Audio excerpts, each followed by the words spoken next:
কথা, তুমি জন্মেছিলে কবে? সে কোন অযুত বছর আগে। কিবা তোমার জন্মদিন, কিবা জন্ম মাস, কিবা জন্ম বছর, সভ্যতার আগে না পরে? কোথা হতে বিবর্তিলে? পাখিদের কলকাকলি, নাকি মেঘের গর্জন বা পশুর হুঙ্কার, হাতির বৃংহন নাকি অশ্বের হেসা, বাতাসের সনসন্না ঝড়ের আস্ফালন, এ সবই কি সযত্নে লালিত করেছে তোমার ভ্রূণ? অবশেষে কালের আবর্তে, প্রকৃতির জঠর হতে জন্ম নিলে তুমি মানবের মুখগহ্বর হতে মানব ধ্বনি হয়ে। জন্মের সেই শুভক্ষণে কত বিচিত্র ধ্বনিতে মুখরিত হতো আকাশ বাতাস, যে নাকি যেত তখন পশু আর মানবের বিচিত্র ধ্বনির তফাৎ। ধ্বনির শৈশব পেল শব্দের আকার, বিশৃঙ্খল শব্দের স্রোত বয়ে চলল বহুকাল ধরে। ধ্বনির কৈশোর এলো অবশেষে, ভাষা এসে শব্দকে বাঁধল শৃঙ্খল ডোরে।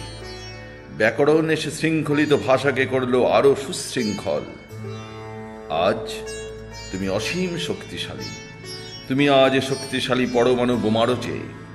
কথার মায়াজালে বন্দি আজ সমগ্র বিশ্ব, যার আছে কথার জাদু সন্মোহিত সকলেই তার কাছে।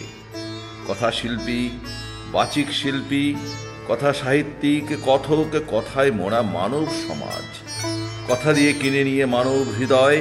কেউ নেতা, কেউ মন্ত্রী, কেউ উকিল, কেউ বা ধর্মগুরু।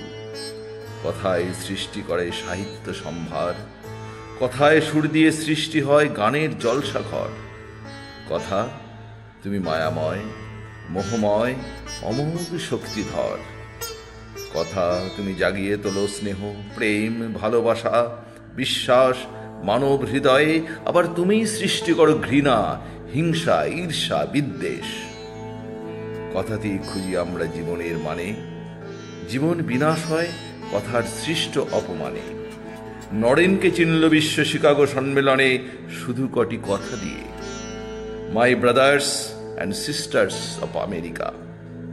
সুভাষ নেতাজি হলো সেও তো কটি কথা দিয়ে। আমায় রক্ত দাও, আমি তোমাদের স্বাধীনতা দেব। বোবার কোনো শত্রু নেই, কারণ তার কোনো কথা নেই। কথায় হাসা, কথায় কাঁদা, কথায় ভালোবাসা গড়া।